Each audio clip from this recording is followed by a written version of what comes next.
Without a doubt. And that was one of the most terrifying things about the Twitter files, was finding out that our own government was involved in limiting the freedom of speech of experts, of people from Stanford and Harvard who were dissenting about the way things were handled during the pandemic. That you're literally deciding that some of the smartest people on earth shouldn't be allowed to talk because they don't fit this narrative that we all need to follow in order to survive. I'm hoping that most people woke the fuck up after that. And even if you went along with it in the beginning and you haven't apologized or you haven't consented to the fact that you were incorrect, even if you haven't just accepted it entirely, there's a part of you that knows the world got fucked over.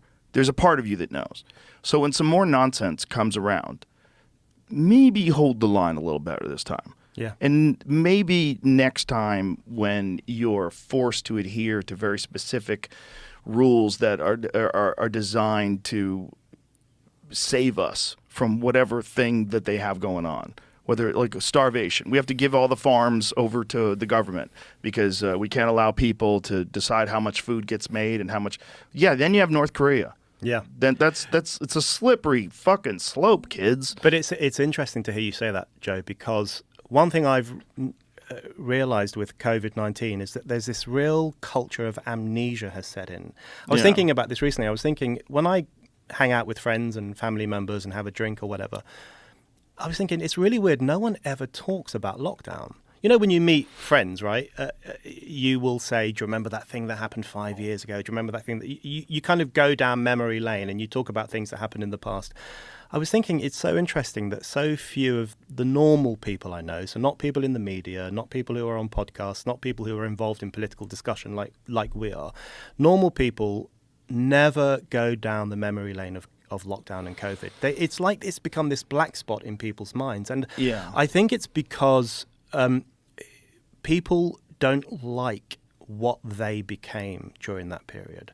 They don't like what became of their societies. They feel an element of shame, I think, that our societies so speedily turned from being relatively free to being completely dictatorial, to the extent that we were told when we could leave our house. And we were ratting on each other. And we were ratting on each other. We became snitches. It was a snitcher culture as well.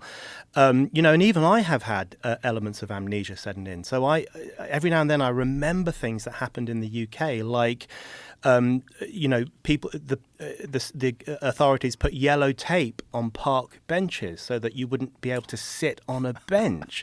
There was one incident where the police used drones to spy on people walking their dogs to make sure that they weren't walking their dog more than once a day. And even I suddenly have flashes of memory, and I have to kind of Google to make sure that these things actually happened. It's arresting people in Australia, just tackling them because they didn't have masks on. Right, and it's like the Tiananmen Square phenomenon to a certain extent. That's forced amnesia. That's the government saying, look, we are going to force you to forget that incident in 1989. We don't want you to remember it, so we're going to black it out. This is a more voluntary form of euthanasia. It's not actually a boot on the neck saying you must misremember all this stuff. It's more voluntary, but it's a similar process where we feel, I think, such shame or horror or bewilderment at what became of our societies and our willingness to let it happen, that the only way we can deal with it is to pull over this comfort blanket of amnesia and to forget about it. So I think when people look back on the lockdown moment, I do think they will ask, how was it so easily enforced? Why did so many people accept it? Why did this Chinese idea, and we all accept that China is an authoritarian state, why did that spread so quickly to Italy and then the United Kingdom and then to America? How did this stuff happen? Yeah, and how did no one recognize it?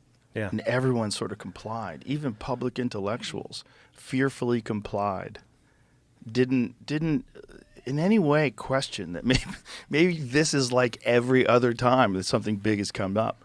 You've been lied to. Well, Neil Ferguson from Imperial College, who was one of the modelers of COVID-19, a pretty controversial guy because his models for what would happen with the disease if we didn't lock down, they informed the actions of governments across Europe, especially the British government. He gave an interview to the Times newspaper a couple of years ago in which he had this really interesting line where he said, we saw what was happening in China and we never thought we could get away with it here, but then we did. And it was just such an interesting turn of phrase. Now, he might not have meant it, but it was so revealing of the mindset of people in power in the United Kingdom. And the United Kingdom is a nation in which I would argue the modern idea of freedom was born there. Press freedom, the right to vote, the freedom of speech, all of those things are such central ideals to the history of the United Kingdom. And yet we allowed this tyranny to wash over us. We allowed dissent to be crushed. We allowed people to be locked into their homes. We allowed park benches to be covered up with yellow tape. And the question of why and how that happened is it's a reckoning that we're not prepared to have yet, but we need to have it.